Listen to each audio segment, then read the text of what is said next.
అందరికీ నమస్కారం అండి.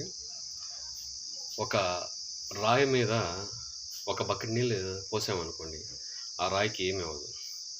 అదే రాయి మీద రోజు ఒక్కొక్క బొట్టు పడేటట్లు చేస్తే ఉలితో హోల్ చేసినట్టు అక్కడ హోల్ పడుతుంది. దీనిలో మనం తెలుసుకోవాల్సింది ఏంటంటే, పని ఎంత తీవ్రంగా చేసామనేది దానికన్నా కూడా ఎంత స్థిరత్వంతో చేసామనేదే ఇంపార్టెంట్. ఒక పనిని మనం స్థిరత్వంతో చేస్తే ఫలితం అనేది ఉంటుంది, అంతేగాని తీవ్రంగా చేయడం వల్ల ఫలితం అనేది రాదు. అంటే మనం ఏదైనా చదివినా లేదంటే ఏదైనా పని చేసినా కూడా కంటిన్యూస్గా స్థిరంగా ఒకే విధానంలో చేసినట్లయితే ఖచ్చితంగా మనకు అద్భుతమైనటువంటి ఫలితాలు వస్తాయి. అంతేగాని తీవ్రంగా బలం ఉంది కదా అని చెప్పి చూపిస్తే దాంట్లో నీకు ఫలితాలు రాకపోవడమే కాకుండా దానివల్ల మీరు నష్టాలు పాలవుతారు.